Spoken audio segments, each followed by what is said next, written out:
One of the things she talked about was wanting to learn a language and wanting to do a book club. And then she said she didn't have time to do that because of college. And I was like, oh, interesting. College is actually keeping her from delving deeper into the things that she'd actually like to learn about, but it's all artificial. It's all fake. The opposite is really easy, because if you're just worried about learning practical things and learning economically beneficial things, that is limitless and will never end, because you'll continually to get rewarded by it, or at least you should be continually rewarded by it if you keep learning new skills and you keep upskilling and upskilling and upskilling and upskilling. It's just a cycle that never ends, because you learn this skill and then you get rewarded for learning that skill. This young lady was more, from what you told me and from what it sounded like, she was more concerned about, like what you said, a book club type of non-practical, non-economic learning. But that doesn't have to stop. You just need to find a job that allows you to have the time and the headspace to go and do that. And the way that you do that is you find a job that covers all of your needs. Correct. And that's what the piece that she's missing. But also at the core of it, when I was listening to her, I just realized she is so scared to choose a career path of any kind because she's afraid that she's actually going to have to walk in it. And she's afraid more than anything that she's not going to be good at it. But the reality check is that she's not going to be good at it because she's going to be brand new at it. And learning through failure is an essential part of developing any real skills. You have to fail. It is the only way to learn anything. And in college, the only measure of success is passing exams and tests and passing courses. If you fail, you just pay to retake the classes or take the test again. And if you are really failing, you just switch majors and start all over again, and you can avoid all of the consequences of your own failure. As we talked about many times, it is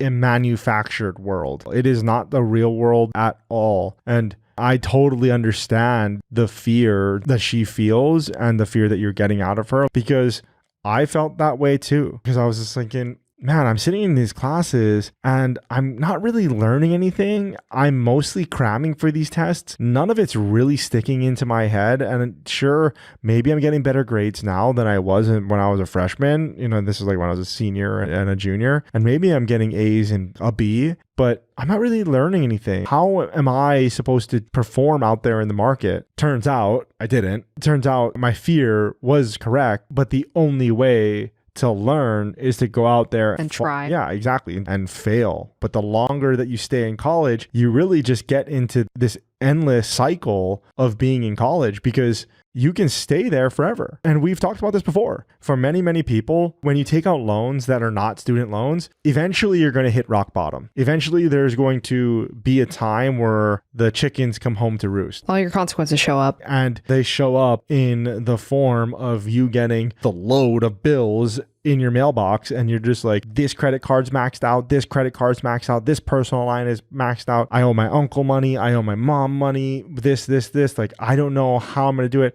And you're just stressed, and your monthly payments on all of it is more than you make in 2 months. And you're just like, whoa, what's going to happen? And eventually somebody's going to stop lending you money because you're not creditworthy anymore. But now you can stay in this endless cycle forever because you are creditworthy as long as you keep purchasing. I have this right here as a point, but it's the trap of endless college. Young adults will stay in college indefinitely, buying degrees to avoid entering the workforce and then facing potential failure, because they're going to fail when they start a new job. And then colleges capitalize on this exact fear. They know that that's what they're afraid of. And so that's when they try to upsell them master's degree programs and graduate degree programs. They promote the idea that an endless pursuit of purchasing paper is noble or even preferable to work. They make it seem like it's more righteous, like it's a higher calling to just sit there and produce nothing except for your own debt, even if it means that you're accumulating directionless debt that has no function for your life. The loan system facilitates them doing this. And as long as they're continually taking out loans, exactly like you said, they'll continue to loan to them and they won't have to pay. So it's a pretty slippery slope. People just realize all of a sudden they end up at the bottom and they're in so much student debt, they don't know what to do about it. So if your child is saying, oh, I just love learning, like I just want to learn forever, but they're not making a choice, and now you're kind of in this standoff with them about